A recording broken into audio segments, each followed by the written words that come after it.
নমস্কার, welcome back to my channel Bengali food fusion. আজকে আমি আবার একটা নতুন রেসিপি নিয়ে আপনাদের সামনে হাজির হয়ে গেছি। আজকে আমি বানাবো অনুষ্ঠান বাড়ির স্টাইলে শুক্তো। তো শুক্তোটা বানানোর জন্য প্রথমে এখানে একটা কড়াই গরম করে নিয়ে তার মধ্যে আমি পাঁচফোড়নটাকে ভেজে গুঁড়ো করে নিচ্ছি। এবার একটা মিক্সিং বোলের মধ্যে 1 টেবিল স্পুন সাদা সর্ষে, 1 টেবিল স্পুন কালো সর্ষে আর 2 টেবিল স্পুন পোস্ত নিয়ে আমি একটা ফাইন পেস্ট বানিয়ে নিচ্ছি। আমি একটা কড়াই খুব ভালো করে গরম করে নিয়ে তার মধ্যে রিফাইন অয়েল নিয়ে নিচ্ছি। এবার আমি বড়িগুলোকে হালকা ভেজে তুলে নেব। এবার ওই তেলের মধ্যেই আমি বেগুনগুলোকে ভেজে নিচ্ছি।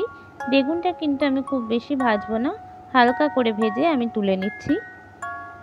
এবার ওই বেগুন ভাজার তেলেই আমি উচ্ছেগুলোকে ভেজে নিচ্ছি। উচ্ছেগুলোকে কিন্তু আমি একটু বেশি ফ্রাই করব। উচ্ছেগুলো ভাজা হয়ে গেলে ওই তেলে আমি পটলগুলোকেও ভেজে নিচ্ছি। আমার পটলটা ভাজা হয়ে গেছে। এবার আমি গাজরগুলোকেও ওই তেলে ভালো করে ভেজে নিচ্ছি। গাজরটা ভাজা আমার হয়ে গেছে। এবার আমি বিনসটাকে খুব ভালো করে ভেজে নেব।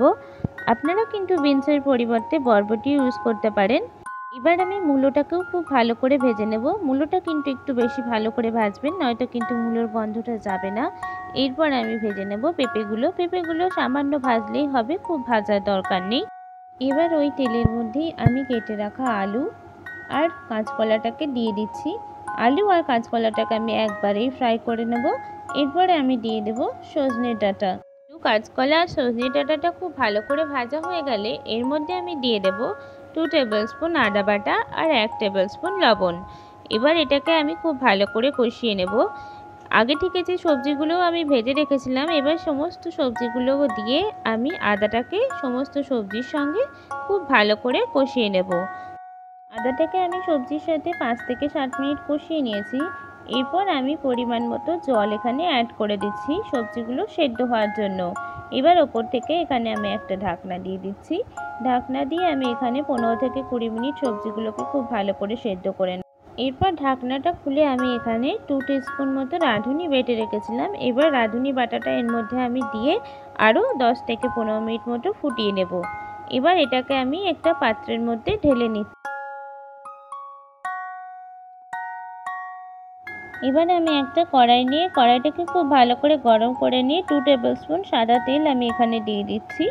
এরপর আমি 2টো শুকনো লঙ্কা আর 5 ফোড়ন দিয়ে দিচ্ছি। 5 ফোড়নটা খুব ভালো করে ভাজা হয়ে গেলে যে সবজিটা আমি সেদ্ধ করে রেখে দিচ্ছিলাম সেটা এবার এর মধ্যে আমি ঢেলে দেবো। এবার আমি আগে থেকে ভেজে রাখা উচ্ছে, বেগুন আর বড়িটাকেও অ্যাড করে নিচ্ছি। এবার আগে থেকে আমি যে সর্ষে আর পোস্তের পেস্টটা বানিয়েছিলাম সেটার মধ্যে পরিমাণ মতো জল অ্যাড করে আমি সবজিটাকে আরও 10 থেকে 15 মিনিটের জন্য ফুটিয়ে নেব। এবার আমি দুধটাকে অ্যাড করে দেবো। আমি এখানে 2 টেবিল স্পুন গুঁড়ো দুধ একটা বাটির মধ্যে গুলে রেখে দিয়েছিলাম। এবার আমি দুধটাকে দিয়ে দিচ্ছি। দুধটা আবার দেওয়া হয়ে গেলে আমি এখানে 2 টেবিল স্পুন লবণ আর 3 টেবিল স্পুন চিনি দিয়ে এটাকে 2 থেকে 3 মিনিটের জন্য ফুটিয়ে নেব।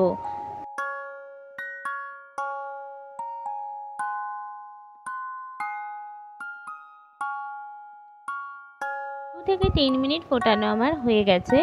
এবার আমি সমস্ত সবজিগুলোকে একবার ভালো করে ওপর নিচ করে নাড়িয়ে নিচ্ছি। এবার আমি গ্যাসের ফ্লেমটাকে অফ করে দিয়ে ওপর থেকে 2 টেবিল স্পুন মতো ঘি ছড়িয়ে দিচ্ছি। তো দেখলেন কত সহজে ঘরোয়া পদ্ধতিতেই আমি বানিয়ে ফেললাম অনুষ্ঠান বাড়ির মতো শুক্তো। আপনারাও এই পদ্ধতিতে বাড়িতে একবার ট্রাই করে দেখবেন আর আমাকে কিন্তু কমেন্টে জানাতে ভুলবেন না আপনাদের ভিডিওটি কেমন লাগলো। এবার আমি যে ভাজা মশলাটা রেডি করে রেখেছিলাম সেটা ওপর থেকে ছড়িয়ে দিচ্ছি। আর ভিডিওটি যদি আপনাদের ভালো লেগে থাকে তাহলে লাইক, কমেন্ট আর প্রচুর শেয়ার করবেন। আর আমার চ্যানেলটিকে সাবস্ক্রাইব করে পাশে থাকা বেল আইকনটি প্রেস করে আমার পাশে থাকবেন। টাটা।